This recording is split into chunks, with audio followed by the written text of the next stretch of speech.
Hello, my name's Rusty Coones, and I have Kevin Baxter of Baxter's Garage with me. Real interesting guy here, man. How you doing, Kevin? Man, I'm doing great. Is this thing on? Is this thing It's working? on, man. I got your finger right in my face. I'm not gonna lie, buddy. I'm a little tired and lethargic. It's been a long weekend, but we're gonna muscle our way through this thing, huh? I'm glad I got you at a time like that. I want to get you at your most vulnerable point. Oh well, you basically nailed me. You Right got it. on, man. I like them bikes back behind you there. What do you got going on there? Yeah, awesome. Thanks. So the that one back there, that's the curve bike, and that's the one that Bob McKay from McKay Cycle Creation started about, I don't know, it was about 10, 12 years ago. And Mhm. over the years, he and I went back and forth on it. And of course, he passed away 3 years ago. And Mhm. it was an emotional journey for me because Bob was my mentor from the very beginning, and that bike had to be finished. So it's a two rear head, shovel head, and everything in it, custom fabricated. And that was my Sturgis feature bike this past year. And Right. then the one that's right here is my idea of a performance motorcycle, Oh, which FXR, huh? yeah, it's an early chopper guy's Oh, 180 fat guy frame. I always wanted one of those, but when Mike came out with that frame back in 9901, I couldn't afford it because them suckers were 6 grand back then. And I was, mhm. starting my business and didn't have any money. And 2 years ago, I was able to find that frame, and a bike had never been built off of it. So it's one of my custom 120s, Pro Charger, 8 pound of boost, two-stage nitrous. She should come in somewhere around 280 horse, give or take. So that's the one I've got to get done for Sturgis Wait a this year. minute. What did you say? Were you talking horsepower right now? Oh yeah. Did you say 280? Yeah, 250, 280. Oh, jeez. Yeah. So That's that's crazy. well, and the thing is, it's I got to take, guys chase dyno numbers, and I'm not a dyno number guy. Yeah. It's not always a clear reflection of not only the quality of the build, but how well Yeah. it rides, right? And so that bike will never see a dyno. Truth is, it's got carbon wheels on it and stuff. It'll blow the back wheels apart. But it's just my idea of a performance bike. And when a bike hits more than really 150, 160 horse, it's almost unusable on the street anyway. You either run out of room or cojones, you know. Yeah. So it's for me, it's just showing what can be done, and it yet still be rideable, you Yeah. know, in everyday What, traffic. what So kind of boost are you running on that? well, it's a Pro Charger. It should dial in at about 8 pounds. Is Okay. where it should come in. So if it's making a lot more than that, I'm going to dial that back down a little bit just to keep it safe. I want it to survive. Yeah. So I might end up having to do a cam swap. Engines like this, yeah, you use educated experience, but there's also a bit of it's R&D. It's experimental. So Yeah. who knows? We'll fire it up and see how she goes, and hopefully I can. Yeah. Hopefully I can make it. Till LaSalle and back in Sturgis. Are you familiar with Lloyd's out of New York that uses the Pro Charger kits Yeah, on with their victories, started victories and Indians and yeah, all that. yeah. Yeah, I Yeah. put one of those on a Victory, and it was doing about right out of the box, it was doing 153 and a half horsepower to the rear wheel, just bolting that on and a Nice. couple other little things, which isn't Nice. bad. It's No, it's pretty not bad at good. all. And depending on the engine, you can expect roughly somewhere around 6 to 8 horsepower gain per pound of boost is kind of the Mhm, average. But mhm, obviously that depends on what you're starting with. mhm. But yeah, you don't see. As a matter of fact, ProCharger doesn't even make an FXR kit, so to speak. Yeah. So there's a lot of bracketry and things like that I've had to make for it, which is no big deal. Let me Um, ask you this: what side are you driving the Charger off of? The primary side or the other side? it's all primary side. Okay. So I have to point this way. So yeah, Yeah, yeah, yeah. it's all contained, and then there's an Right. internal belt that goes from your front sprocket, the motor sprocket, and then there's a jack shaft that goes over, and then another belt that comes up to drive the unit. How's the And then dependability on that drive system right there for the Charger? Is it good or do they break? and I've built a ton of Pro Charger engines. Hmm. Uh, I've never had an issue with one ever. Perfect. Not a Good. single problem.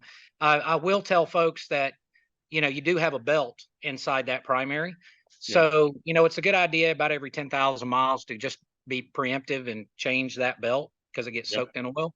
And it's a good idea if you know you're going to be storing the bike for a while to drain the primary, and which is no big deal. It's a quart of oil, right?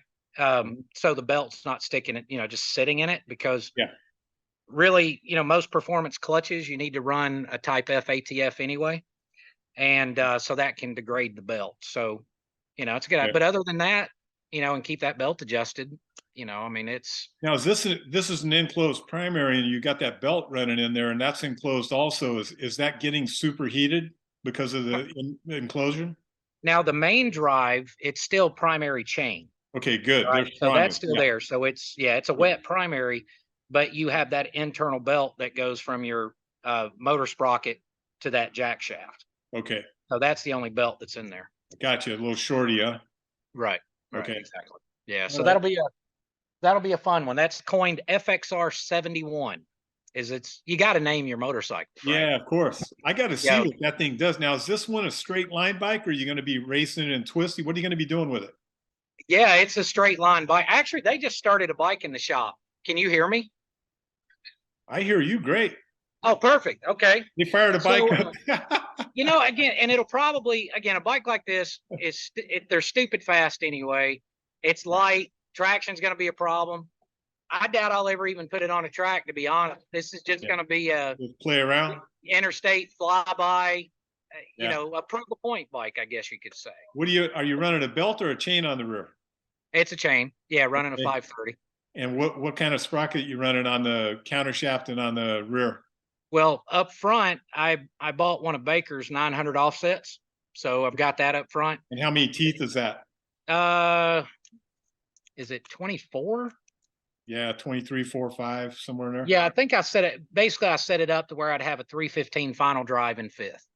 Okay, and then what do you put on the back? 51, 49? I don't even remember. You putting tall gear on it? So you got some long legs? It's tall. Yeah, it's tall. Yeah. Yeah, it's a tall gear. I think Yeah. I went. It's 50 actually. That's right. 50. Okay. And then Yeah, what do it's you a got 50. for the tire? A 180? Yeah, it's a 180. Well, the front end is Hayabusa. Yeah. So what I did nice. on the axle back here, I'm running a Busa hollow axle and all that stuff. So they're all set up with that. I ran, I've got ceramic bearings in it and all that kind of stuff. So yeah, and it's got a set of Michelin Pilot 3s on it. So they're super sticky, but I may actually end up going to a slicker tire because with that much power, you're going to break stuff. So it's kind of good to have a safety margin, and I'd rather spin a back tire than, blow something else out of it. So I don't know. We'll just see how it goes. Are you running that multi-compound on the rear, which is like, we wear out our tire with a flat spot right in the center all the time, right? And then they got the soft compound on the edge. Do you have the one that's not on this the top? This is more almost like a racing tire. So it's a super soft compound all the way around. All the way around. Okay. Yeah. Because So again, you're going to get like 2,000 miles out of that. Yep. Or less. Who cares, right? With that kind of power? Well, that first, second, and in this case, third, fourth, and fifth gear shift is going to be kind of fun. So I expect to leave a mark or two. And it's a 5-speed? Yeah, it is. Right on. It's 5-speed reverse pattern with a shift kill. So you can just bury the throttle and never touch the clutch and just nice. blaze right on I through. wanted to ask you another question. The curve bike, does it have a curved backbone? Is that why you call it that? Yeah, it was, and McKay is the one that actually fabricated the frame. Right. So it's a single loop with a single down tube. And so, single back there, and then the loop is actually the cradle and goes all the way under. And the theme with the bike was a bike with no straight lines. That was the idea. Oh, I got you. Yeah, no straight lines. That reminds me of the old, what was it, VL frame or whatever? It was a single down tube frame for the old flatheads. Exactly. It was curved like that. You remember that? And then the motor shop in the late 60s, a guy named Bill York, who ran the motor shop out in Anaheim. Yeah. He did a single loop, single down tube frame, and they called it the single loop frame is what it was. Yeah. And they made less than 100 of those things and never serial numbered them. And I actually have one right there with a pan in it. And so it's similar to that, but the biggest in that it stays a single tube, backbone and all the way under the cradle. So Yeah. Is it that's curved or kind of straight on the frame, other frame? The one sitting uh, over there? on the motorcycle, it's straight. Once it gets to the bottom, it's Yeah. flat. Where Gotcha. this one is a loop that goes all the way up to the transmission I mount. like the looks of that, man. That's So pretty. thanks, dude. And then it's one of those bikes that people really, the one thing that took the longest to do is the thing that people scratch their heads and can't figure out what was done. But Yeah. I wanted the exhaust pipe on the left and right hand side and a carb on the left and right hand side. So it's a 2 rear head engine. So the rear head had to be rotated. Yeah. I didn't move it forward. It got rotated around. So when Okay. you do that, your oil drains in the cylinder changes, Yeah. you've got to machine spark plug holes and weld up stuff and then move valve guides over and valve seats over and, all that kind of stuff because they're not mirror images of each other. Yeah. And so that took a little while to do. And for some folks, it's a head scratcher. But my goal when I do something like that, when I'm done, I want it to look like it was bought that way, like it was Yeah. produced that way. And that makes it a challenge. But When you switch and the it's heads, not when you switch the heads what's that? around, when you switch the Yeah. heads around and change the oil passages, did you go with outside oilers on the heads, or did you just modify the passages? Modified the passages. Wow. So when the cylinder rotates, because it's a 5-bolt pattern for the head, right? So Yep. when that rotated, I basically machined the case. I drilled through the cylinder, machined the case to where it would drain on the opposite side of the case. And then the hole that was on the other side of the deck, made an aluminum plug and green Loctite that sucker in there and get it real smooth. And you can't even see that the hole was ever there. Oh, good. That makes sense. Yeah. Okay. And then it's still got oil lines on it because shovel heads are supposed to have oil lines. But it's got the gems, push rod tube, oiler, hydraulic lifter conversion on it, roller rockers, all that type of stuff. Mhm. So and she runs like a champ. And I mean, I ride the crap out of it. It's a hoot to ride, I like it. Looks good. Yeah. Beautiful. Beautiful. Yeah, Good thanks. art, Appreciate you it. know. Appreciate it. So in the industry, you're kind of like the guy to go to for a lot of this engine work, huh? I like to think R&D. so. Yeah. I like to think so. I guess you'd say I consider myself to be one of those boutique engine builders. Yeah. There's a place for everyone in this industry, and that's what's wonderful. It's why Baskin Robbins has 31 flavors, right? Yeah. And so you kind of have I equate it to buying a suit. You can go to a department store and buy a suit off the rack, or you can go to like a Joseph A. Banks or something, or even a Brooks Brothers and have a suit tailored a little bit, or you can go to this little Italian tailor, in a dark alley somewhere. And, I mean, what a good suit looks like when the suit is so fine and the seam work is so amazing, you can actually see the threads on the lapel. He's so proud of his craftsmanship that he shows it off. And I like to be that guy, and building, custom one-off engines, whether or not we do all the machine work or we contract it out or whatever, all the final assembly and stuff is done here to get that perfect combination of parts for a customer's needs. And that's kind of why it takes us so long, because, we really try to tailor every engine to the buyer. Yeah.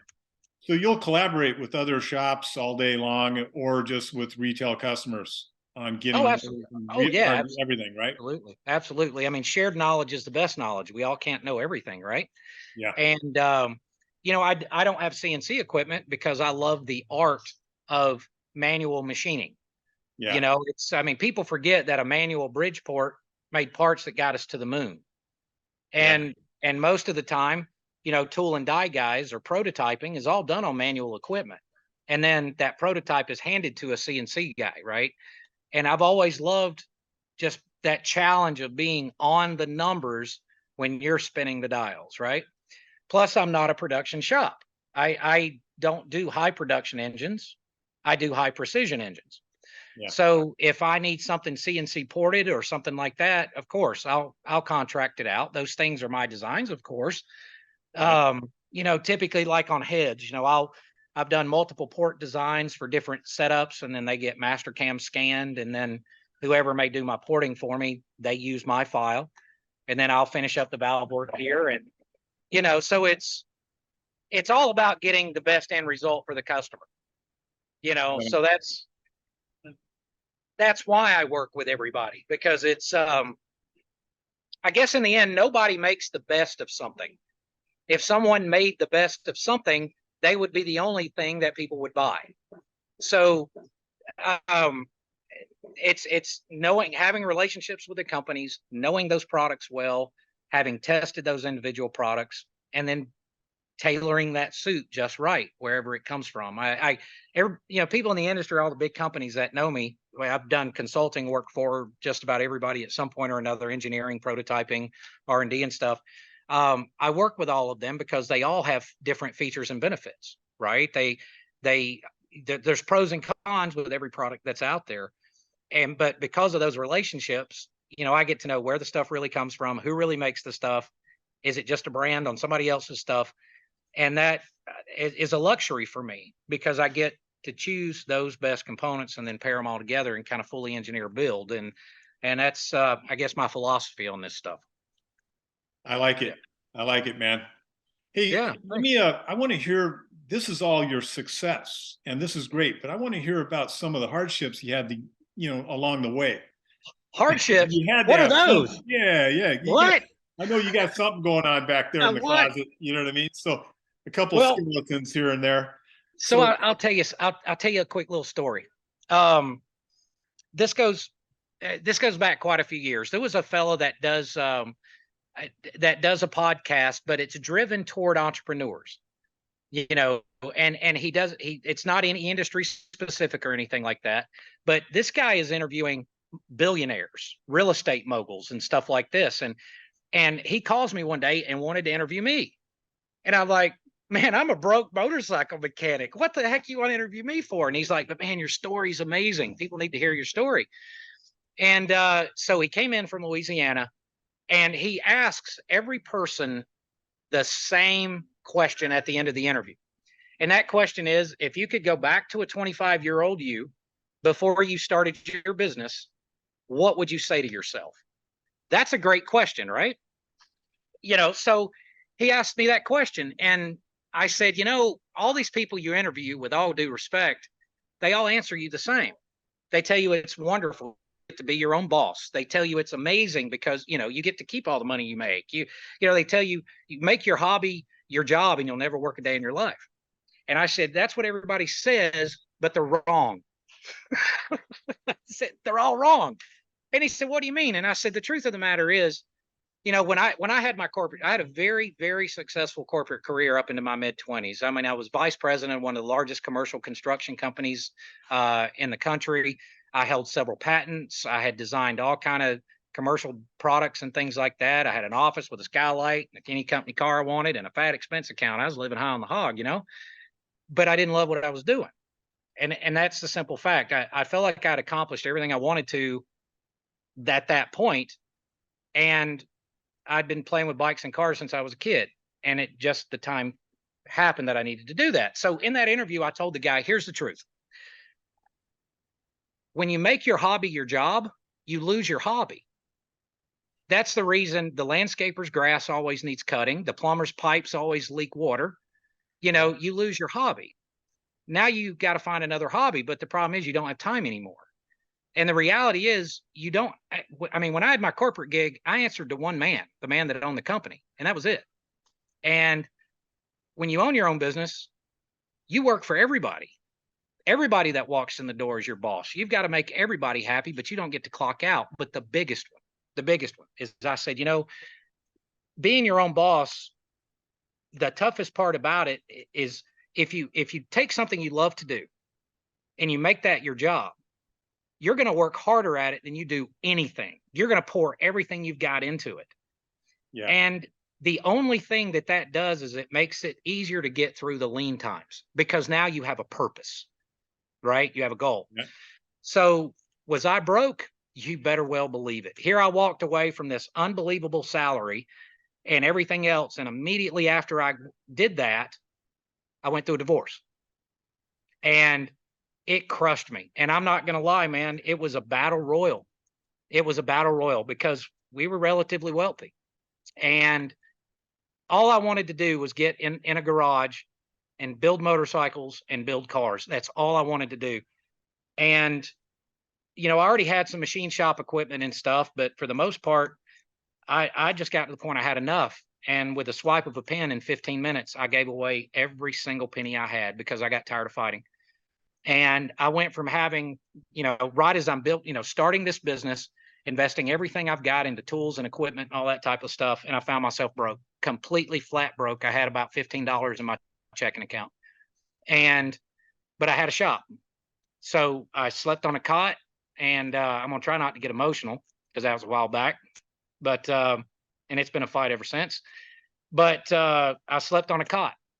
Wow. I ate pork and beans. I ate bread. Yeah. I just drank water. I showered at the Anytime Fitness, or showered at truck stops. And I gave it everything I had. And I said, if I'm going to do this, I don't want to go in debt. I'm going to work like a fool. I'm going to work and work and work. And when I get to a point I need a tool or a machine, I'm going to save for it. I'm going to pay for it. And that's exactly what I did this whole time. And that wasn't the only struggle. 2008, 2012, COVID. Well, that was rough back then in 8. Yeah. Yeah. But I found I had one saving grace. I've never once had dated terms with a single supplier in the almost 25 years I've been in business. I pay as I go. Everybody gets the money from me. Everybody knows they don't have to chase me. And that helped me, because when it came time that, 2012, when I'm dead flat broke, and hey man, can I get a set of pistons? Sure, Kevin, we know you're good for it. And so the struggles were real, and the struggles, they come and go, but you rise above them and you learn from them. And but I ain't gonna lie, buddy, it was tough to sleep on a cot and go from being here financially to dead broke. But you got to love what you do. And if you do, you'll overcome it. I can tell you love it still too. Oh yeah. Yeah. Yeah. I wouldn't change it. Matter of fact, I'll share a little story, and I'll go back to Bob McKay. He was such a mentor of mine, with the curb bike there. When I first got started in the business, he sat me down. He said, I'm going to let you know how this is going to work for you. I said, okay. He says, if you make it 5 years, all you will have done is proven your integrity. Because if you're a S bag, you won't make it 5 years. This industry is small. He said, if you make it 10, all you've done is proven you know how to run a business. You can survive in business for 10 years and have no clue or in what the task is, but maybe you know how to run a business and you're a smart guy. And he said, but you're smart, you've got a unique skill set. He said, if you make it 15 years, that's when people start paying attention to you. That's when people start looking. And he said, but if you make it to 20, you're bordering a legend. By then you've honed your skills, you've found your place in the industry, you've set your path. And if you're a good guy, you're honest, you take care of your customers, 20 years, you've earned it, you're good. But by the time you hit 25 years, you're going to be sick and tired of it. You're going to want to shop behind your house. You're going to want to be left alone to just practice your craft with people that appreciate your talents. And that's where I'm at now. So Bob hit the nail on the head. He really did. And so it was, for me, I spent the first 10 years more in an R&D capacity, doing development work and stuff like that, and sales and training for companies in the industry. And then 15 years ago, I had so many people calling, wanting me to build engines for them and stuff that okay, fine. I opened to the retail. I guess it was about 15 years ago now. So that's kind of the path. Yeah. What a story, man. A success story, by the way. Yeah. Tell me about it. I mean, hey, I like your ethic, man. I like it a lot. There's a lot of people don't have that, Well, it was a life lesson. I'll tell you, my childhood wasn't peaches and cream, and I'll just leave it at that. It was kind of tough. We all have our war stories, right? Yeah. But people tell me a lot of times, they ask me, being in the business, why I don't have a bunch of tattoos? And I tell them the same thing. It's because I have scars, and by God, I earned those, know? And so, but a life lesson, one of the most valuable things that my stepdad taught me, I was 7 years old, and we lived in a log cabin in the middle of about 15, 20 acres. And this is really when I really fell in love with motorcycles. And so the front yard was actually about 2.5, 3 acres, and it was covered in rocks and stuff. Well, even as a young kid, I had chores. Imagine that. Kids having chores. That's a concept, You isn't didn't it? have the smartphone, just playing games? Oh no, I wasn't allowed in the house. When the sun came up, get your butt outside, Yeah. And so my job was to drive an 8N Ford tractor with a bush hog and cut the grass every weekend, right? So it was kind of a neat thing because those tractors, if you're familiar with them at all, the gear case is in the middle. That's an old tractor. The clutch is on the left hand side, and you got steering brakes on the right hand side. Well, I was a little guy, so I couldn't sit in the seat and push the clutch. So what I had to do was stand up on the gear case and jump down to land on the clutch. And then to stop, I'd shift it into neutral real quick and I'd jump back over to jump on the brake and, do all this stuff. But I figured it out. So anyway, back to the story. So my stepdad, every time he cut the grass, he'd sling rocks everywhere, right? The bush hog had hit him. So he came to me one day with a notepad and a calculator and a pencil. And he said, I tell you what we're going to do. He said, I'll give you a nickel for every rock you pick up in the front yard. And I went, nickel? That's not too bad for every rock. And there was one in the middle. Now, looking back as a kid, our memories change based on our perspective, right? So me looking at it, you could have carved Mount Rushmore on the side of it. This boulder, it was massive, right? And I said, well, what about the big one? And he goes, I told you, 5 cents for every rock, big or small. It don't matter. Just get it done. He pats me on the head, walks off. So I'm sitting there and I'm looking at the big rock and I'm thinking, well, I want to get that one out of the way first. So I went to the garage, I get a chain, wrap it around the back of the tractor. I jump off the gear case onto the clutch and I jump back off and the rock rolls and the chain pops off. Crap. So I get off the tractor, hook the chain, and it rolled off. And it did it over and over and over again. I had to drag it an acre, right? I spent all stinking day rolling that rock with the tractor.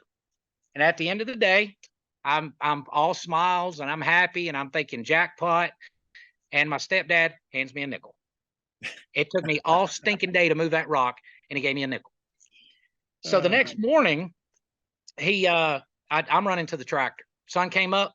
I'm outside. Let's get this done, a nickel at a time, right? And so he goes, no, we need to run to the hardware store.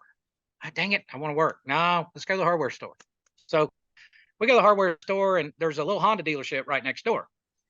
And so when we pull up, can I please go inside? I just want to look around. Yeah, sure, go ahead. So I go in there, and I saw my dream bike. Oh, man, it blew my mind. A little red Honda CR60. It was, it's that bright red with a bright blue seat. And this thing was like, oh, man, it was Like it. that iridescent red they used to have that changed colors in yes. the sun. Yeah. Yeah, but it had a big soul tag on it. Yeah. It was like, dang it. I lost my opportunity. And I go back over to the hardware store and we spend another 20, 30 minutes just sifting through, fasteners and pipes and stuff like that. And then he got ready to go and we walked outside. That bike was in the back of his truck. Right on. Yeah, that's beautiful. Yeah. And I looked at him and, man, you're going to get me emotional over this crap. That cold chills. But this was paramount for me. This changed my life. And, we're standing in front of the dealership and I'm crying, and he looked at me and he said, you went for the big rock first and you didn't stop. You kept going and going and going. And he said, so when I saw you go for the big rock first, the first thing I did was call up to this dealership and bought that motorcycle. And that was my first 2 wheels. Wow. I have to give my stepdad credit for that work ethic. And story is in my brain every day that I get up. Just this weekend, 2 days, I worked over 40 hours in 2 days. And I've been doing that for the past 8 weekends to get the new shop ready. That plays in my mind. Don't quit. Wow. So what a story, Kevin, man. What there you go. Story, Yeah. I'm really glad I talked to you, man. You're one of the best interviews I've ever done. Well, that's kind of you to say. And you are a handsome fella. So, hey, it's a give and take here. I'm going to stop by, man. And when I'm in that area, I definitely want to stop by and see what you got going on. But just your wealth of knowledge in machining and all the stuff with engines, I definitely will be talking to you about all that too, some more, because I get in these projects every once in a while and sure. You're right in what I'm doing, Well, I'm going to warn you, my friend. Anytime somebody asks me a question, I always ask them, are you sure you want the answer? because I've been accused more than once of going around the world to get across the street. Right. So if you ask me a question, I think that's one of my biggest things is I want people to understand the why. Yeah. Right. Because there is, let's face it, with the introduction of, social media and everything else, anybody can produce anything they want with their cell phone. And so, there's the Dunning-Kruger effect, where sometimes confidence outweighs experience, and then humility gets forgotten about somewhere in the middle. And there is a lot of good information out there, but there's also a lot of, sometimes people don't know what they don't know. So when people ask me a question, I want you to understand the answer, not just give you an answer. And I hope that that's what I want people to do with me. When I call good friends of mine like Rodney Roberts, from Rodney's Cycle House, or I call Barry Wardlaw, who's a very dear friend, or there's so many people in this industry that their experience exceeds mine. And when I ask a question, I want the why. Otherwise, I'm not learning. I'm just repeating what you've told me. And Sure. to me, that's no value. So all that said, again, I went around the world to get across the street again. Yeah. If you ask me a question, be ready for the answer, because it might take a while. I like that though. You're teaching people instead of just handing it to them. Yeah. So they understand what's Right. going on. That's really good. And somebody will get a lot further if you teach them instead of just handing it to them, So, well, look, it's been really good talking to you. Great. I agree. Great thing you got going on, man. I love everything about what you're doing. So is there anything else you want to add before we sign off? I got to tell you, Rusty, I really like what you're doing with this. You and I talked a few minutes, obviously before the interview and stuff, but to a lot of, can I get philosophical for a second? Of course. Some of the most wonderful things I love about this industry, there's the camaraderie, there's the relationships, there's the friendships. And you touched on something in this interview, and I respect you for asking me about the challenges, because this is not an easy business to be in. And in a lot of cases, people's first exposure to this custom motorcycle world were the big channels back in the day, right? And they see the Hollywood drama and the rush and all this stuff, but they didn't really get to see the real challenges in people's lives.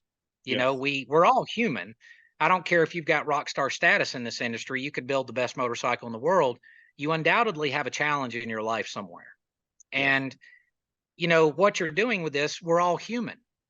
We're trying to survive COVID. We're trying to survive the real estate crash in 12. We're trying to survive a divorce. We're trying to, survive all these things. And we're a small business in a tight industry. And there are stories, there are challenges that everybody has. And all too often as consumers, and I'm guilty of it, I'm sure you are, we can be a little selfish. Humans can be selfish. We want ours now. We want it now. And there's stories. There are challenges. There are, it's tough. And what you're doing, I have a lot of respect for what you're doing, because you're taking all those stories and exposing people to the fact that even guys like me that have been in the industry a very long time, we have a life too. We have those challenges, and you're getting to the root of the human connection to the motorcycle by telling people stories, man. And I love what you're doing. I think it's really cool. And to be honest, I'm incredibly humbled and thankful for you to ask me to do this. It means a great deal. Well, thank you. And I'm I glad you appreciate did that. it. This is an incredible story you have here. And I think a lot of people are going to be very inspired by what you've done and the way you do it. And your work ethic is just phenomenal. I love it. Yeah, well, thanks. Well, it's, no, I think things, I think things earned taste sweeter. There's nothing wrong with being given something, but yeah, I guess I like that satisfaction, I guess, Besides, what else am I going to do? I'm going to watch YouTube videos. I'd rather build something. Yeah, man, I'm telling you, you're living the life and you're inspired. You love what you're doing. And like you said, you'll never work another day in your life because you're doing what you love doing, Absolutely. And, My hat's off to you.